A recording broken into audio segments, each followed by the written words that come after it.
3 points تو میں نے پچھلی دفعہ ڈسکس کیے تھے. اب آتے ہیں چوتھے پوائنٹ کی طرف. وہ ہے اذان سے پہلے الصلاۃ والسلام علیک یا رسول اللہ، یہ کلمات پڑھنا، اس کی شرعی حیثیت کیا ہے؟ اور اب تو بعض لوگوں نے اقامت کے ساتھ بھی یہ کلمات شروع کر دی ہیں، خصوصاً ہمارے جو دعوت اسلامی والے بھائی ہیں، انہوں نے پچھلے 5-7 سالوں میں ایک یہ اور نیا کام ایڈ کیا ہے کہ اقامت سے پہلے بھی الصلاۃ والسلام علیک یا رسول اللہ پڑھنا شروع کر دیا ہے. اب اس میں پہلی اصولی بات سمجھ لیجئے کہ جہاں تک اس سیغے کا تعلق ہے نا، الصلاۃ والسلام علیک یا رسول اللہ، اس سیغے سے ہمیں کوئی اختلاف نہیں. یہ صحیح احادیث سے ثابت ہے، کم از کم 3 کتابوں میں، اور میرا ریسرچ پیپر بھی چھپ چکا ہے، رسول اللہ کی آخری وصیتیں صلی اللہ علیہ وسلم، اور اس پر میں نے 12 ربیع الاول پہ ایک لیکچر بھی دیا تھا، ولادت مصطفیٰ صلی اللہ علیہ وسلم اور رسول اللہ کی آخری وصیتیں، 2 گھنٹے کا، جو اہل سنت پاک .com پر رکھا ہوا ہے. ریسرچ پیپر نمبر 1 ہے، اس میں میں نے اس کا حوالہ ریٹن میں بھی دیا ہے کہ سنن الکبریٰ البیہقی میں صحیح سند کے ساتھ،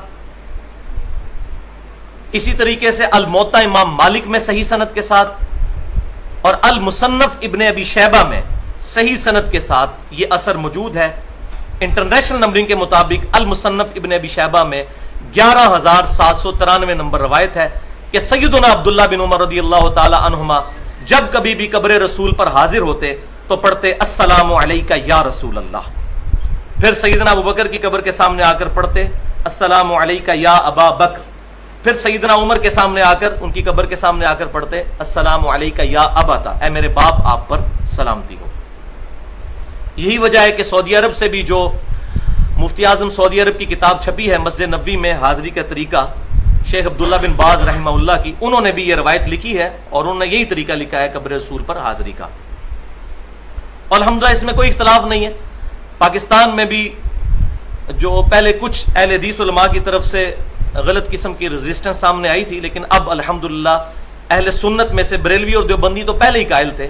یہ تیسرا مکتبہ فکر جو ہے اہل حدیث، ان کی بھی جو اشاعت کا سب سے بڑا ادارہ ہے دارالسلام، پوری دنیا میں سب سے زیادہ کتابیں وہی چھاپ رہے ہیں، انہوں نے بھی جو درود شریف کا کارڈ چھاپا ہے اس میں یہ سیگا لکھ دیا ہے کہ یہ ثابت ہے، لیکن قبر رسول پر جا کر یہاں سے پڑھنا یہ ثابت کوئی نہیں ہے.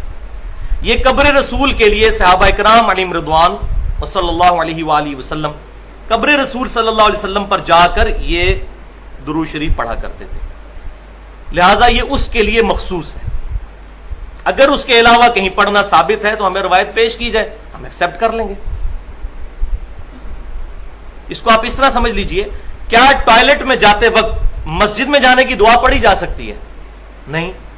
اسی طریقے سے مسجد میں جاتے وقت ٹوائلٹ والی دعا نہیں پڑھی جائے گی. یہ درود شریف پرٹیکولر قبر رسول صلی اللہ علیہ وسلم کے لیے ہے، سیدنا ابن عمر رضی اللہ تعالی عنہما کا اثر. اس کے علاوہ کہیں ثابت ہے تو بتائیں. ہمیں یا رسول اللہ سے کوئی چڑ نہیں ہے، نہ یا نبی اللہ کے ساتھ. ہم ہر نماز میں یا رسول اللہ کہتے ہیں، السلام علیکہ ایھا النبی ورحمۃ اللہ وبرکاتہ، اے نبی آپ پر سلام ہو، رحمتیں ہوں، برکتیں ہوں. اور بخاری اور مسلم کے الفاظ ہیں، جب تم یہ کلمات پڑھو گے السلام علینا وعلی عباد اللہ الصالحین، تو زمین و آسمان میں جہاں جہاں کوئی اللہ کا نیک بندہ موجود ہے اللہ تمہارا سلام وہاں پہنچا دے گا. الحمدللہ. جب ہم نماز میں پڑھتے ہیں تو یہ کوئی سٹوری نہیں پڑھ رہے ہوتے، جیسے بعض دیوبند اور اہل حدیث حضرات نے بریلویوں کو خاموش کروانے کے لیے یہ ایک جھوٹی بات لے کر چلے کہ جی یہ شب معراج کی گفتگو ہے. بھائی کس کتاب میں لکھا ہے شب معراج کی گفتگو ہے؟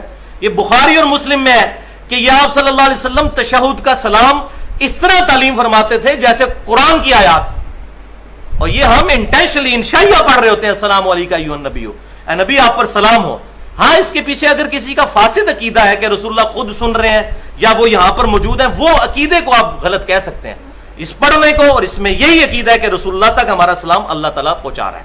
ورنہ تو یہ بدبختی ہے نماز میں اگر اس کو سٹوری کے طور پہ پڑھنا ہے، پھر تو پوری نماز ہی پھر سٹوری بن جائے گی. تو یہ سٹوری نہیں ہے، یہ انشائیہ ہے الحمدللہ، کیونکہ بخاری اور مسلم میں ساتھ ہی موجود ہے کہ اللہ سلام پہنچا دے گا.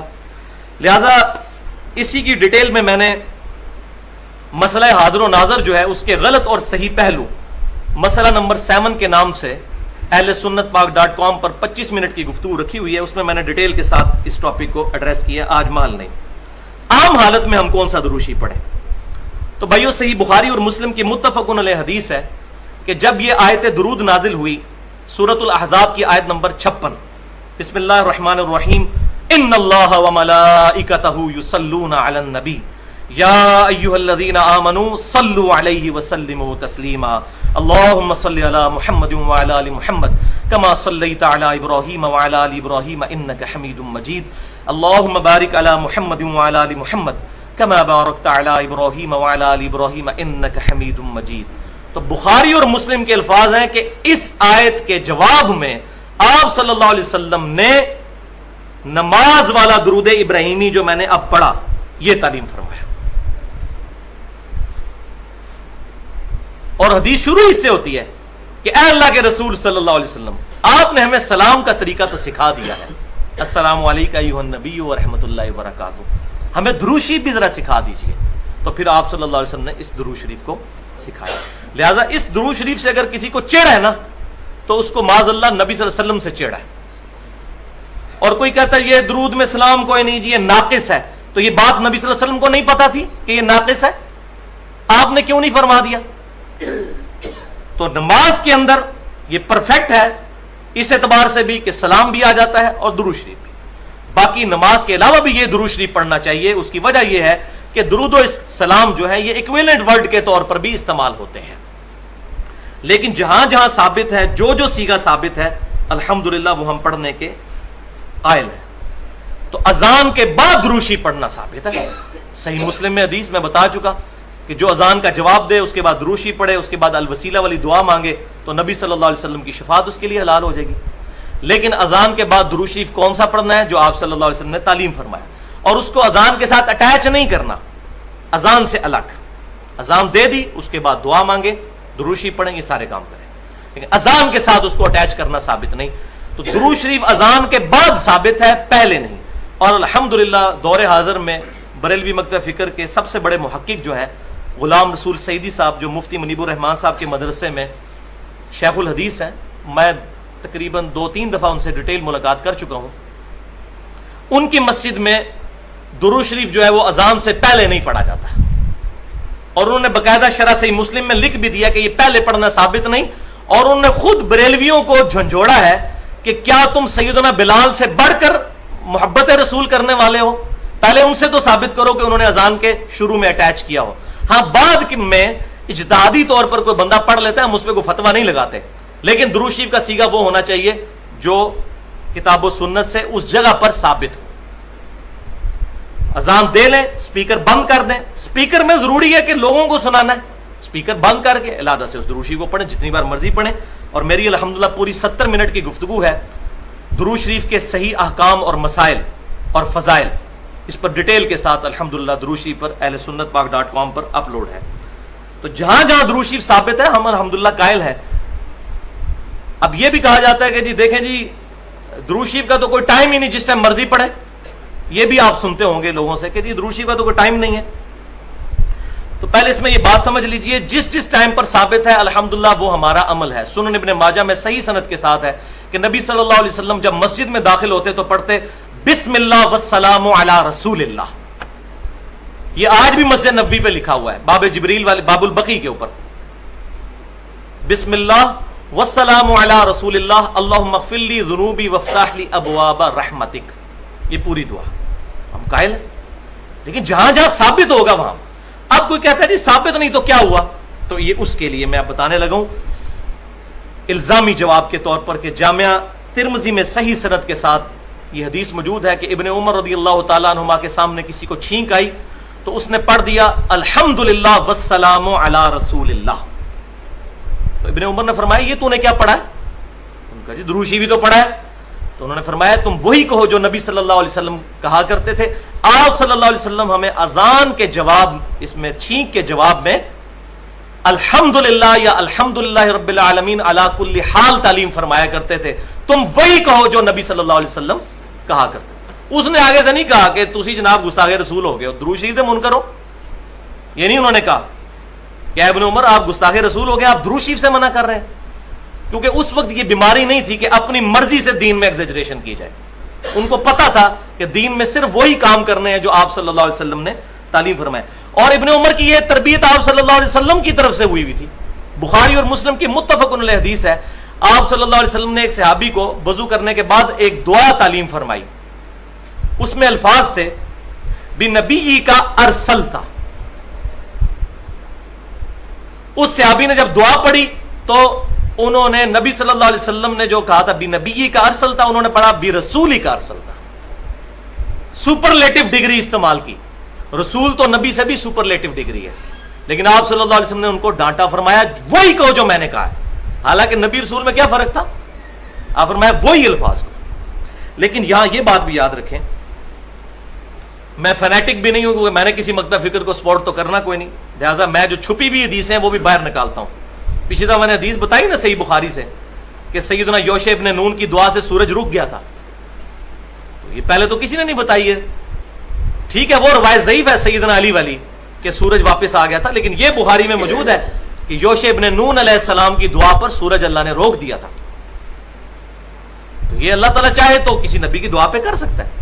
تو یہ حدیث بھی میں آپ بتا دوں, یہ پتا تو ہے لیکن اس سے وہ رزلٹ جو فرقہ واریت کے اوپر ضرب لگاتا ہے وہ کوئی نہیں نکالتا. وہ صحیح بخاری اور مسلم کی متفق علیہ حدیث ہے اور صحیح بخاری کے الفاظ ہیں. آپ صلی اللہ علیہ وسلم جب نماز پڑھا رہے تھے تو کسی بندے نے آپ صلی اللہ علیہ وسلم کے پیچھے جب نماز پڑھتے ہوئے ربنا لکل حمد, اس کے بعد کہا حمدن کثیرا طیبا مبارکن فی. تو نماز پڑھ کے آپ صلی اللہ علیہ وسلم فارغ ہوئے. آپ صلی اللہ علیہ وسلم نے فرمایا یہ میرے پیچھے کس نے الفاظ پڑھے تھے؟ تو ایک صحابی نے ڈرتے ڈرتے عرض کی یا رسول اللہ میں نے. تو آپ نے فرمایا میں نے 30 سے زیادہ فرشتوں کو دیکھا ہے کہ وہ اس کا ثواب لکھنے کے لیے لپک رہے تھے اس پر. اب یہاں صحابی نے اپنی مرضی سے ایک عمل کیا اور نبی صلی اللہ علیہ وسلم نے اس پر مہر لگا دی. لہذا جن جن اعمال کو صحابہ نے خود کیا اور حضور صلی اللہ علیہ وسلم نے خود مہر لگا دی وہ اب دین کا حصہ ہی بن جائیں گے. لہذا مطلقاً کسی صحابی کے عمل کو غلط نہیں سمجھتے, معاذ اللہ استغفر اللہ, اپنا ایمان برباد کرنا ہے. تو یہ پینڈولم کی 2 ایکسٹریمز ہیں.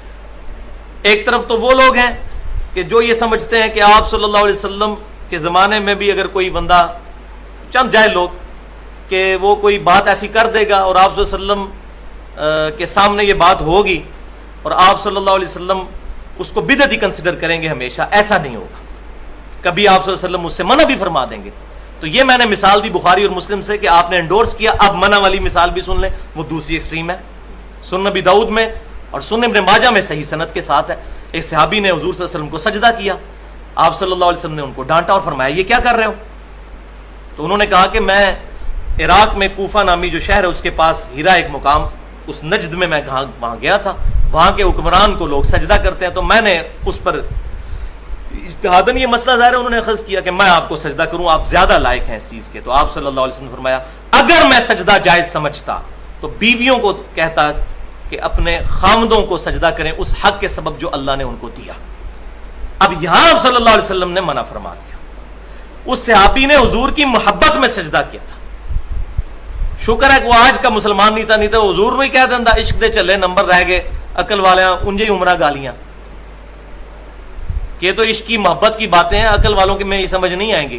ان کو پتا تھا کہ محبت وہی ہے جو آپ صلی اللہ علیہ وسلم انڈورس کریں گے, جو انڈورس نہیں کریں گے وہ محبت نہیں گستاخی ہے. تو یہ ٹیکنیکل چیز کو سمجھیں. کتاب و سنت کے منہج پر چلنے والے لوگ اکثر جو علماء ہیں ان بیچاروں کو تمیز ہی نہیں کہ بات کنوے کس طرح کرنی ہے. ایسے الٹے طریقے سے بات کرتے ہیں کہ بات ماننی بھی ہوگی, جو کہتا ہے جاؤ دفاع ہو گستاخ رسول. اب اس طریقے سے بات کو اگر آپ بتائیں گے کہ ہم یہ دیکھیں مثال, اب آپ خود بتائیے کہ آپ صلی اللہ علیہ وسلم نے کیوں منع فرمایا؟ محبت میں اجازت دینی چاہیے تھی. لہٰذا آپ صلی اللہ علیہ وسلم کی محبت میں وہی اعمال کیے جائیں گے جو آپ صلی اللہ علیہ وسلم کی طرف سے الاؤڈ ہوں گے, اپنی مرضی سے نہیں.